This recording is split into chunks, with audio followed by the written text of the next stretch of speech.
देखो next topic है बेटे controlling process of controlling involves the following steps. ठीक है, जो 5 स्टेप्स होते हैं आपकी कंट्रोलिंग प्रोसेस में। सबसे पहले स्टैंडर्ड सेट किए जाते हैं। ठीक है, जैसे कि मैंने 100 यूनिट्स पर डे पर पर्सन टारगेट रख दिया कि एक पर्सन एक दिन में 100 यूनिट्स प्रोड्यूस करेगा, तो वो क्या होगा, setting performance standards. Then measurement of actual performance. After that मैं क्या करूंगी, जो भी वर्कर काम कर रहे होंगे ऑर्गेनाइजेशन में,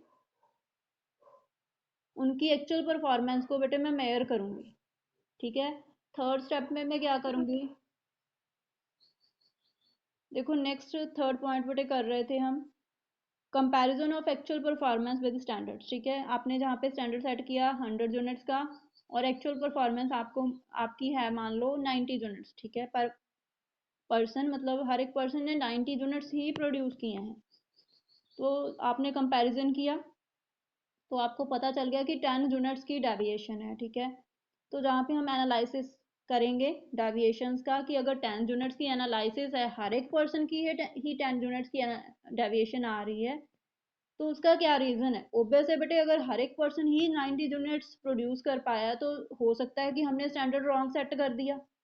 ठीक है, हर एक पर्सन की कैपेसिटी ही इतनी है कि वो 90 यूनिट्स प्रोड्यूस कर सकता है, तो हम क्या करेंगे, स्टैंडर्ड्स को रिवाइज करेंगे, दोबारा से सेट करेंगे। जब हो सकता है, ठीक है, हमारे जो मशीन्स हैं हमारी फैक्ट्री में वो अच्छे से काम ना कर रहे हो, तो पर्सन मतलब 90 यूनिट्स प्रोड्यूस कर पाए हैं। जब हो सकता है वर्किंग इन्वायरमेंट अच्छा ना हो, जब हो सकता है जो हमने मटेरियल दिया था वर्कर्स को, है ना, उससे मतलब आउटपुट प्रोड्यूस करने के लिए वो रॉ मटेरियल अच्छा ना हो।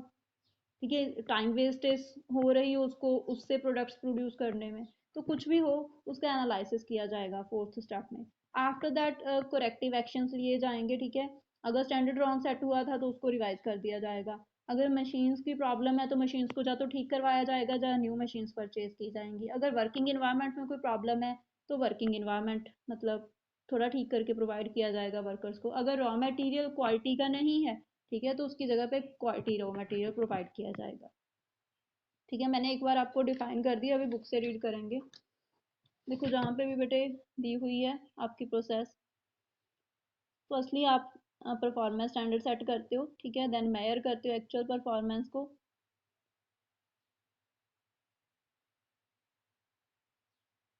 देन थर्ड स्टेप है बेटे आपका कंपैरिजन एक्चुअल विद स्टैंडर्ड्स। ठीक है, then analysis deviations, then taking corrective action. ठीक है,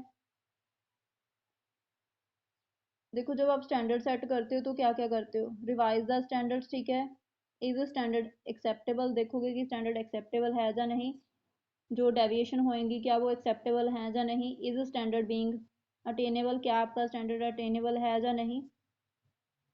सेकंड में क्या करते हो आप स्टेप में, करेक्ट परफॉर्मेंस। ठीक है, identify cause of deviation, do nothing, कुछ भी नहीं करते।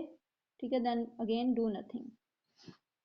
देखो setting performance standards, it refers to setting the criteria against which actual performance will be measured। ठीक है, जहाँ पे एक क्राइटेरिया सेट करते हैं हम जिसके अगेंस्ट एक्चुअल परफॉर्मेंस को हम कंपेयर करके मेजर करते हैं। Standards can be set in both qualitative and quantitative terms. आपके क्वालिटी स्टैंडर्ड्स भी हो सकते हैं, क्वांटिटी स्टैंडर्ड्स भी हो सकते हैं। And should be flexible enough to be modified whenever required. आपके जो स्टैंडर्ड्स हैं वो इतने फ्लेक्सिबल होने चाहिए कि आप जब भी चाहो उनमें चेंजेस कर पाओ, क्योंकि हम हमारा जो बिजनेस है वो चेंज्ड सर्कमस्टेंसेस में ऑपरेट होता है, तो डे बाय डे कुछ ना कुछ चेंजेस हमें करने ही पड़ते हैं। ठीक है, इन्वायरमेंट के अकॉर्डिंग अपने ऑर्गेनाइजेशन को एडजस्ट करने के लिए। हाँ जी, देखो नेक्स्ट है setting performance standards. It refers to setting the criteria against which actual performance will be measured. जहाँ पे बेटे क्या होगा, एक्चुअल परफॉर्मेंस को आपके स्टैंडर्ड के साथ कंपेयर किया जाएगा। ठीक है, क्राइटेरिया सेट किया जाएगा, उसके साथ कंपैरिजन होगा एक्चुअल परफॉर्मेंस का। Standards can be set in both qualitative and quantitative terms. आप क्वालिटेटिव स्टैंडर्ड भी सेट कर सकते हो, क्वांटिटेटिव स्टैंडर्ड भी सेट कर सकते हो। And should be flexible enough, आपके जो स्टैंडर्ड्स हैं वो इतने फ्लेक्सिबल होने चाहिए कि अगर आप उनमें कोई चेंजेस करना चाहो, ठीक है, अकॉर्डिंग टू चेंज्ड सर्कमस्टांसेस, तो आप इजीली उनमें चेंज कर पाओ। नेक्स्ट है types of standards.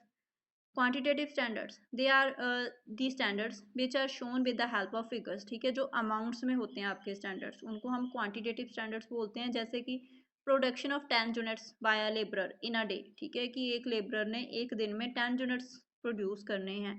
Total cost per unit comes to be 100 rupees, ठीक है। और जो टोटल कॉस्ट होएगी आपकी वो 100 रुपीज़ होएगी। तो ये बेटे आपके क्वांटिटेटिव स्टैंडर्ड हैं जिनको हम क्वांटिटी में मेजर कर सकते हैं।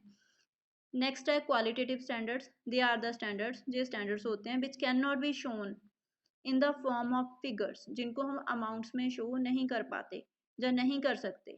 Increasing the morale of the employees, ठीक है, एम्प्लॉयज़ का मोरल मतलब आपने इंक्रीज करना है, देन मेयर करना है, ठीक है, एम्प्लॉयज़ के मोरल को। ये भी एक स्टैंडर्ड है जो कि क्वालिटेटिव नेचर का है। It can not be measure directly, इसको हम डायरेक्टली मेयर नहीं कर सकते। In order to measure it, इसको मेयर करने के लिए द लेबर टर्नओवर रेट, ठीक है। लेबर टर्नओवर रेट क्या होता है कि आपके जो वर्कर्स हैं वो कितनी जल्दी जल्दी जॉब को छोड़ के जा रहे हैं, उसको लेबर टर्नओवर रेट बोला जाएगा, ठीक है।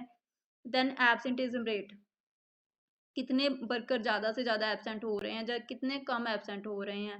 डिस्प्यूट रेट कितना है, ठीक है, वर्कर्स के अंदर जो झगड़े हो रहे हैं वो कितने हैं, ठीक है। इस सभी से हम चेक कर सकते हैं एम्प्लॉयज़ के मोरल को।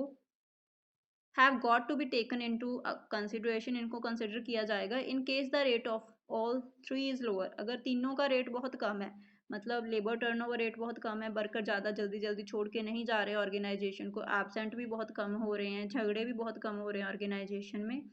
It can be said that, तो हम बोल सकते हैं that there has been a increase in the morale of the employees, की जो एम्प्लॉयज़ हैं उनका मोरल इंक्रीज हुआ है।